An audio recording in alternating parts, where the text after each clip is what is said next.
Alright, model railroad YouTubers, here's the second part of our extension. As you can see, we have engine 418 sitting on the new turnout, and we're spotting some cars here on the stub track.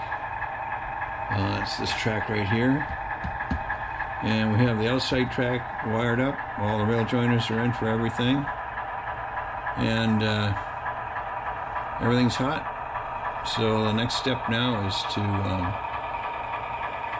start building the bunker, so I can find out where to place the track. So that track has not been installed yet. You can see a pile of electrical stuff over here and whatnot. Well, this track is just sitting here loose. Until I find out what that distance is, I'm not going to put it in. But the outside track is in. So, and then underneath, if we take a look, this is how the wiring goes. This is 18 gauge strand because I had it and I didn't have any solid copper, so I used this strand. But it's better off if you use 14 gauge solid copper wire, because I use suitcase connectors, as you can see here, and they work really well. Go down to Harbor Freight and get these. These are the blue ones, and then there's the red ones. The red ones run from gauge 22 to 18, and these run from 18 to 14, I think, something like that. Bigger size anyway. So, and then I've got a zip tie holding this up here, and we'll put another one in here for the other part. I'll leave this loose for now, so I've got some room to wire that last track. So we're looking pretty good. There's a trackside shot there. You can see the rail. So we're ready to move on to construction of the buildings and start working on the scenery. So this was pretty easy install. All the scenery that's out of here, and you see it's all cleared now. I just took soapy water and rinsed it over the, sprayed it over the existing turf that was there, and then took a putty knife and scraped it up, and see where it ended right there by the locomotive. That works. Comes up pretty easy. One way to do it, and I didn't have to do a lot of sanding and scraping. So, okay, so stay tuned for part 3, I guess, of getting into the details of building the structures and making the scene look woodsy, and also creating this dragline operation down here at the end. Okay, so I kind of glanced over the basic construction that goes on here, but it's quite simple, really. And so what we have here is basically a shelf layout. So the white here is 3/4 inch lame. So it's just basically press board. Here you see I've cut it at an angle. You can see what's on the inside right here.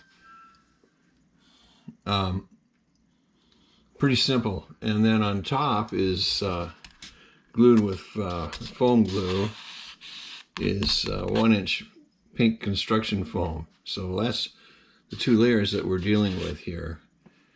And of course I had to come up with an L bracket here made out of some scrap lumber to attach it to the original part of the layout. And so that's also glued there as well to secure it. And then in the back, there will be a piece of masonite cut, and I allowed a gap back here with the foam, so this would slip down in. And that will match up with this right here, and this block will be trimmed off, and that'll all be painted blue.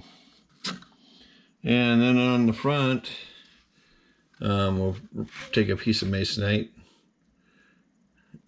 just so you can see here as an example, to continue the fascia. And I'll wood screw those in, these little brass round-headed wood screws. So that would finish it off. So it's pretty basic. And then underneath, you can see here I've got L brackets. I got 2 of them. So they're 16 inches on center. They're following the studs that are in the wall. And that's what's holding up the rest of the extension. So, but you could do this for your whole layout if you wanted to. You can get this lame in different lengths. It's nice and flat and true, and it's not very expensive. So it's one way to build a layout without incurring a lot of costs and having to build L girder construction.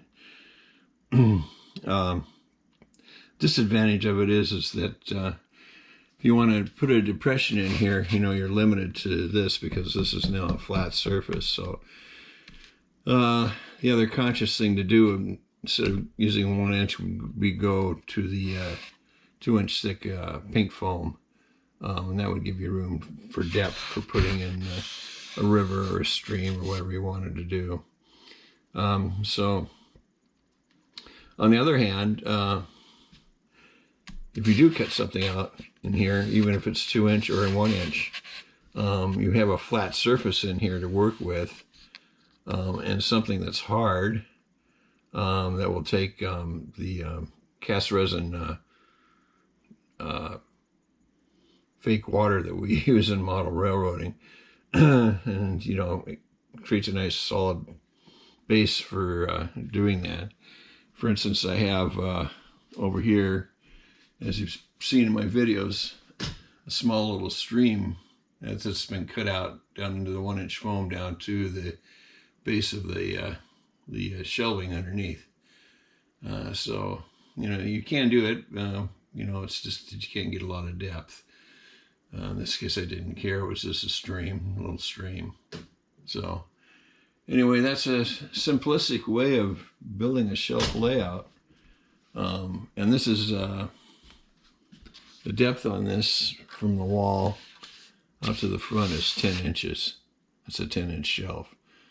So anyway, I just wanted to add that in so you get a basic idea of the basic materials and dimensions are used here a little bit, and just kind of present the idea that it's pretty simple to build a shelf layout without going through a lot of complicated expense and carpentry.